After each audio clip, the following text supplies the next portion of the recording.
Terrine de Gap. Aujourd'hui dans cette vidéo, on se retrouve pour l'embrayage du FZR, le potentiomètre sur le plus.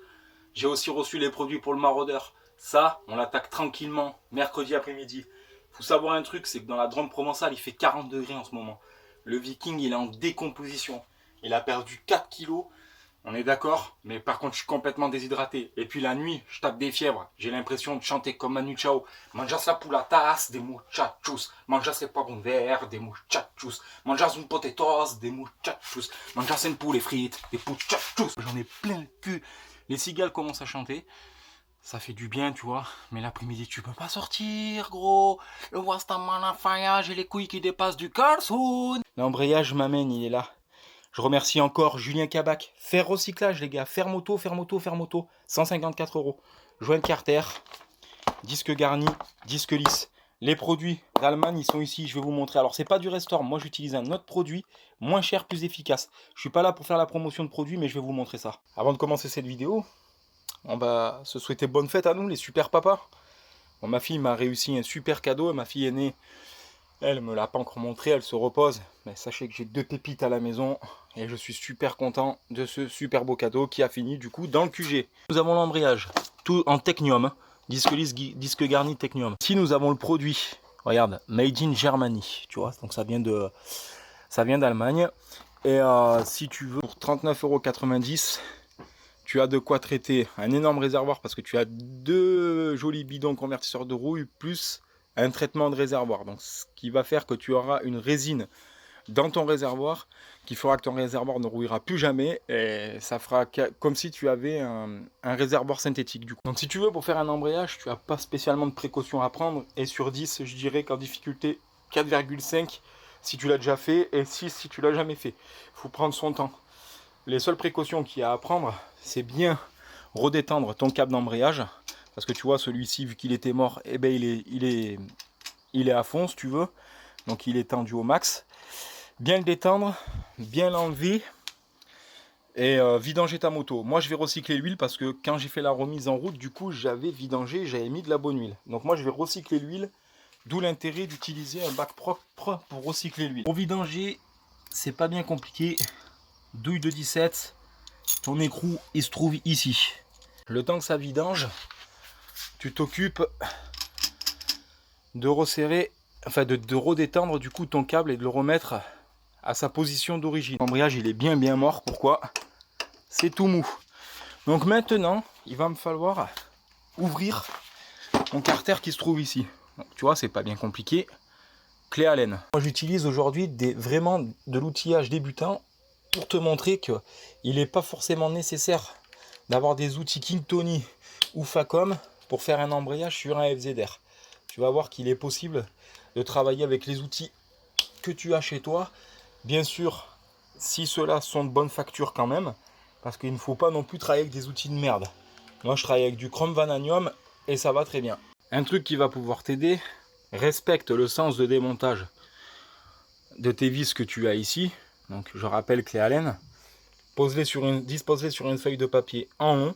Comme ça, tu sais que tu es parti d'ici, tu vas pouvoir repartir comme ça en les remontant, sans te tromper, parce qu'il y en a qui sont plus longues que d'autres. Donc une fois que tu as respecté ça, ici tu as des ergots, tu vas pouvoir t'accrocher et tirer sur ton carter. Voilà, tu vois, il est venu tout seul. Tu vas te retrouver avec ça.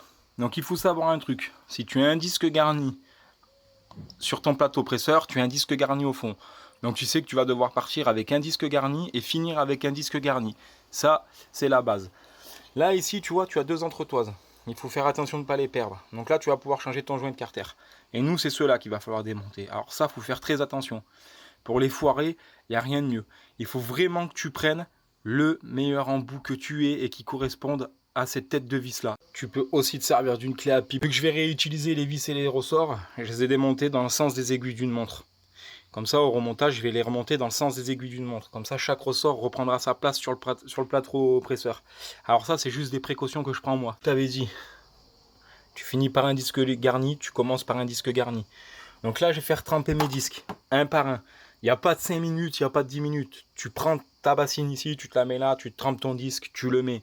Point à la ligne. L'important, c'est qu'il soit bien lubrifié. Je trempe dans l'huile, je ressors, je fais essorer.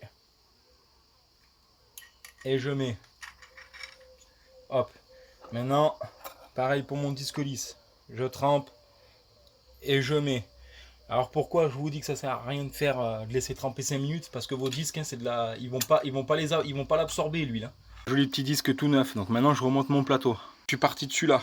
Donc je remonte. Comme j'ai dit, dans les sens des aiguilles d'une montre, en partant de celui-là. Donc mon premier ici, il vient là. Et ainsi de suite. Tac tac. Donc là tu vois je suis bien mis. Zéro mis. Là tu as un serrage au couple à faire. Sur la fiche constructeur tu l'as.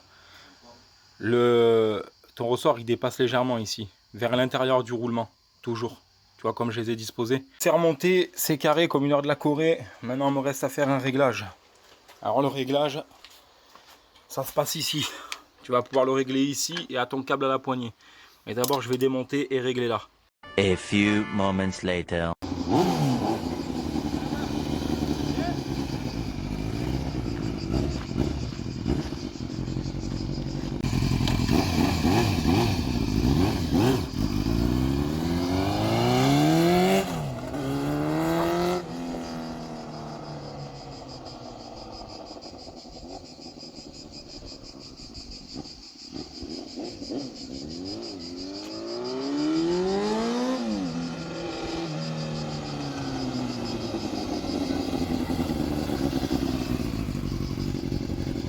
Bon ben voilà, le potentiomètre, il est là. Le potentiomètre il a grillé, alors j'en ai mis un de poste. Grossière erreur, jamais de moton claquette. Ne m'engueulez pas dans la vidéo, de toute façon j'ai fait 50 mètres. Je sais les risques que j'encours, je répète, et je le répète, jamais de claquette sur une moto. Je l'ai fait en claquette à mes risques et périls. Ne m'engueulez pas s'il vous plaît les gars. Plus qu'à appeler Nico, hein, qui vient de récupérer son FZ. Alors bon, j'ai vu malheureusement que j'allais devoir remettre le joint de carter comme il faut. Ce sont des choses qui arrivent. Alors il n'est pas pincé, il est juste mal mis. Trop haut ici. Je vais desserrer légèrement, le redescendre. Et puis voilà, ce sera fini. Alors les gars, voilà ma gueule. Hein, 40 degrés. Je me suis senti obligé de vous faire un contenu. Ça me fait énormément plaisir. On la verra tourner la FZR. Une balade est prévue.